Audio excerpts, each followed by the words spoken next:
I'm going to tell you for 5 to 10 minutes about what our company does, and then walk you through the evolution of the product as we learn how the music industry thinks about data, how they use data day to day, and how our techniques have evolved in terms of making sure we're building products that actually make this data useful.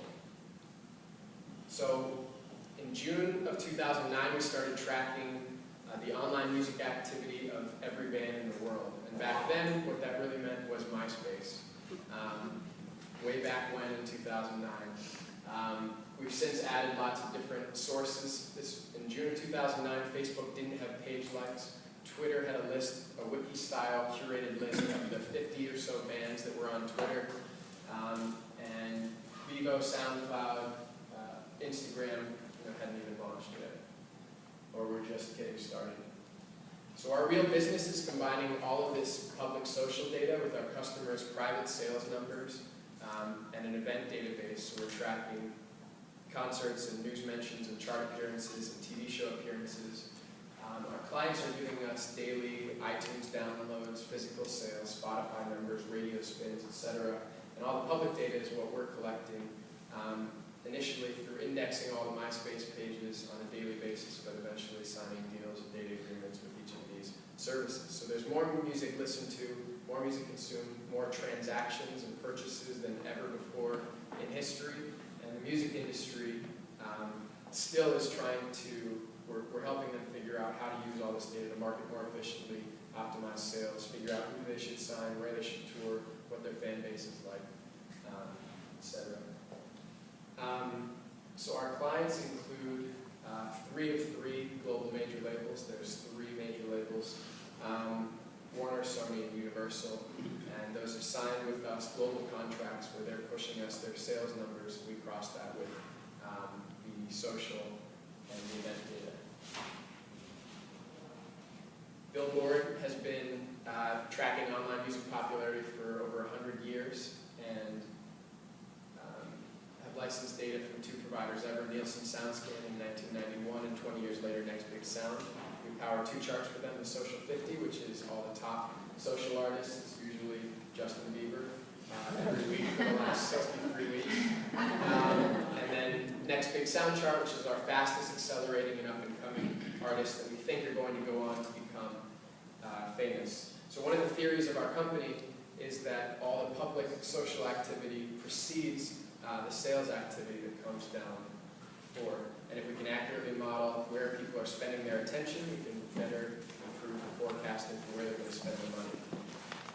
And this manifests itself in our product in a predictive find chart. So remember, we started tracking 4 years ago. It means we have daily data points going back 4 years. So we have bands like Foster the People when they were having 10 page likes a day and begging all their friends to like their page on Facebook.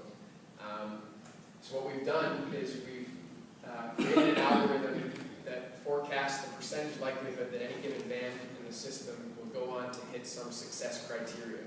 And you can set success as being, we'll make their first ever appearance in the Billboard 200 album chart. Could be, we'll gross $1 million in net sales in the next year. We'll headline this tour or sell out this venue or any sort of metric. So we just use the Billboard 200 album chart as a proxy for success. And what we're doing is saying 89% of the time when we see the metrics and momentum that Empire of the Sun showed whenever this screenshot was taken, they go on to make their first ever appearance on the Billboard chart 89% of the time within 1 year from today.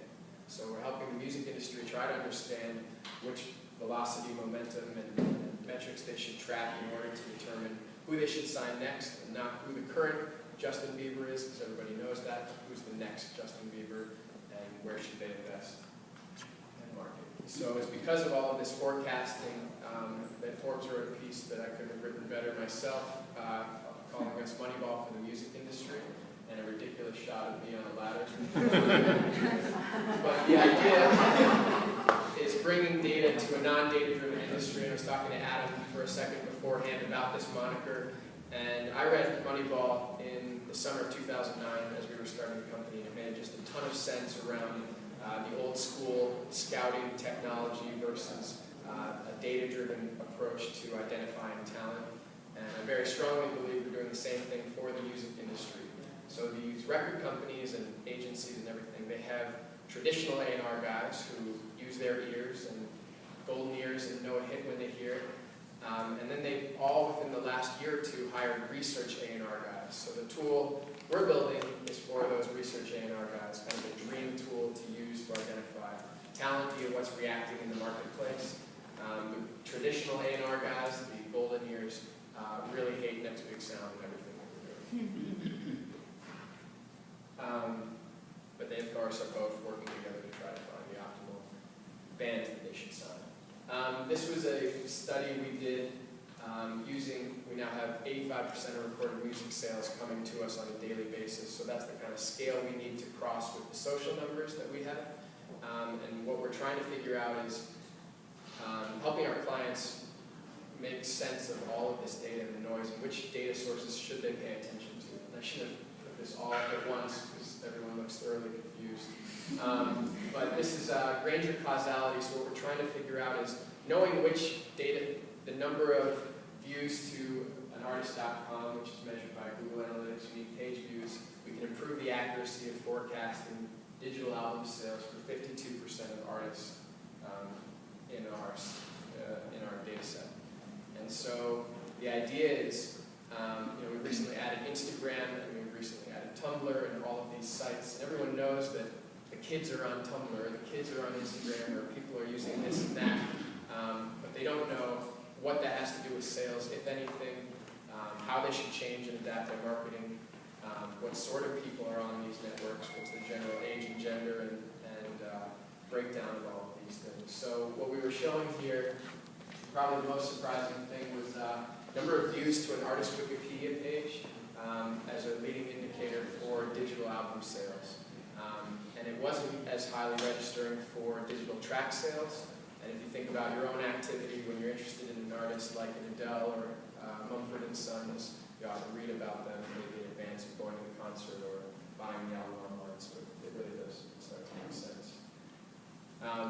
This is the data hierarchy. How many people have seen something like this before? I stumbled across this a couple of years ago. It's been an incredible visual representation of what we're trying to do, which is everyone starts just with, can you tell me who the next Justin Bieber is? All the predictive analytics and kind of jumping to, black belt. But you can't get to the intelligence level without, starting at the data level, and everything takes longer than you would expect or that you might want it to take. But this is the data collection, and if that part, we've invested millions of dollars in years in the first two layers of this pyramid, and eventually making our way up to the top. And so this is like the raw data that comes in and feeds from all the different sources. The information layer is what I'm going to walk you through next and what our actual user interface looks like. And the knowledge and intelligence level is kind of understanding what our clients are trying to do, and instead of having them do manual work, to understand that using all of the macro data that we track to optimize their marketing spends and how they sign and break artists. Any questions before I go through how we've built this business on what exactly Next Big Sound is or does? Good. This is what the site looked like when we first launched in August of 2009. If you remember Compete.com, we were very heavily inspired by Compete.com and kind of wanted to be the Compete.com for bands. So you would type in any band, and this was a TechCrunch article that ran, and they compared Rolling Stones and Beatles. This was plays, fans, views, and comments, week, month, all time. This was the only place when we launched where you could just type in a band and get the numbers back right away. The founder of Compete.com is a man named David Cancel, and I flew to Boston and basically pitched him the business. And we talked to him 3 months earlier that summer, and he gave a bunch of feedback, which ultimately ended up bearing out to be completely true. But he ended up being an angel investor in the company, which was a big relief because every time I pitched this product, everyone was like, this is Compete.com advantage. I'm like, yep, and the co-founder's an investor. So it was a big token of interest and respect. And I asked him why he invested in the company, because he's pitched all day long on, we're going to be the Compete.com for fashion, the Compete.com for this, cars, this, that. And he said it was because of our team's ability to take his feedback and not just kind of blindly follow what he was saying, but come back with something better than what he had originally proposed. And this was the site that kind of garnered our first investment round. We raised $860K out of Techstars in the fall of 2009. We were in Boulder, Colorado up until last summer. And I'll show you what the product then evolved to, because we would see people sign up for free weekly email reports, and they would put their emails in and be from Sony Music, Warner Music, Universal, and that was how we got our first conversation points with all of our users. So I would say, we were in Boulder, remember, so I would do these kind of US tours where I would fly to New York and I'd meet with anyone in the system who had any sort of recognizable email address, whether they were an intern or a digital marketing executive, and I'd say, what do you want to see in your dream dashboard? Which is a tough question for anyone to answer if they've never been put on the spot like that. And also led to us building a product that was, I think, way too far into the future around data and analytics. And I'll show you what that looked like. It's still live right now. This is, so Compete.com was our first kind of proxy for what we wanted to build in terms of easy user experience. This was inspired by Bloomberg Terminal with the black background. We even had a ticker that would go across the bottom of hands being like up and down. And it was very gimmicky, but that was kind of what we were going after. And everyone had said, we just want to be able to see Facebook page likes, iTunes track sales, and radio spins on one graph. And that's what we delivered. You can select any artist, you select any metric, you select the location, and you can just keep adding data sets in. And so this was the first kind of product that we released that we were charging for. And there was a bunch of transforms on the graph, so you could look at totals and absolutes and percentage change the date, benchmarks, and this sort of thing. This was all supposed to be used in browser, sending things back and forth. But when we did that second tour, so I would come back and say, hey, we built your dream dashboard 4 months later. They'd say, oh my God, this is amazing. And we would start to see people were printing these reports out with the black ink on their desks. We were like, why are you possibly printing these things out there? It's all black, it's going to kill your ink. It's just email it around. And then that's when we learned about the Wednesday marketing meetings. And those happened every Wednesday. We're like, oh, well, tell us more about those. And, well, here's the reports we were going in with. Our SoundScan reports come out once a week, and they have CD sales and they have radio spins. So we started adjusting our reports to come out 1 minute before SoundScans were released. And so they could start to see in their mind of associating social and sales. And hey, we're up this week in sales, we're up this week in social numbers. Let's combine them together. And the problem, this kind of solved every use case of, I want to be able to track the Vivo release video for my artist crossed with an aggregated benchmark of 15 other artists on my label by territory. And that's great for a power user at a major record label, and not very useful for a band manager who's never logged into an analytics dashboard his or her entire life. And so, also what this required is, you have to know exactly what you're looking for in those drop-downs in order to see, all right, I want to compare this to that. So it was a lot of pecking and hunting and digging. And so what it evolved to, and the black background really was not going well with the printers. So this is what the product looks like now. This is an artist called Haim, they're three sisters, they're very great.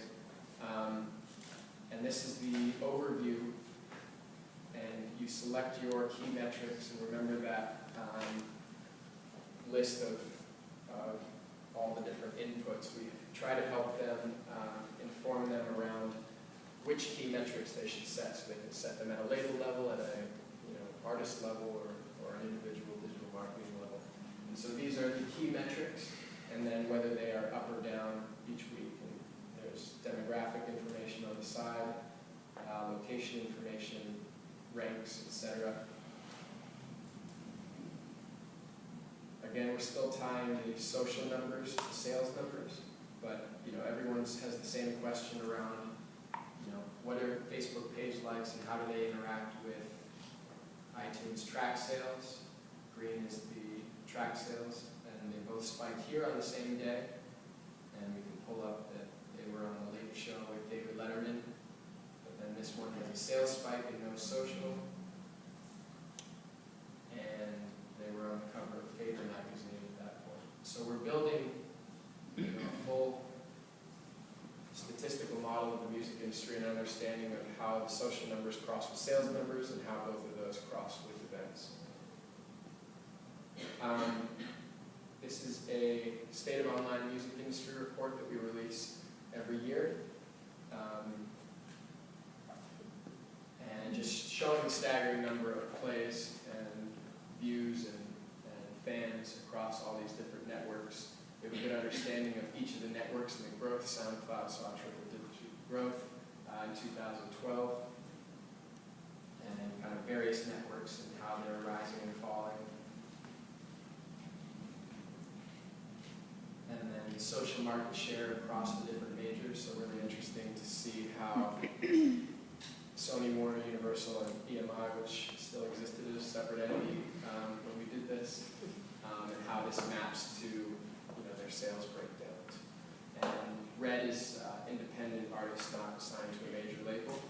And so it's pretty interesting that even with complete freedom of YouTube, 25% only is non-major label stuff. The music industry is still very much a hits-driven business. Labels still have a lock on radio, and lots of things have changed, and lots of things haven't changed. And that's what we're going to talk about in the Q&A. I'm excited to explore, always, is what 3 years looks like, what 5 years looks like out from today. I gave a talk at South by Southwest called Top of the Charts in 2015, 3 years ago, how artists will become famous 5 years from now. And with MySpace and with all of the democratization that's happened, still 10 out of 10 artists on top-selling iTunes and Spotify, etc., are major label acts. So it's slow to change in some respects and quick to change in others. And I believe that music is just an incredible, awesome test bed for this, and the changes that have happened in terms of consumer fragmentation and marketing tactics needing to change, and distribution is going to happen to books and film and TV and all other entertainment verticals. But music was just as I said at the beginning, at the forefront of societal change, and all the other industries are kind of watching to see how this evolves, which makes it really fascinating because there is massive opportunity whenever there's change.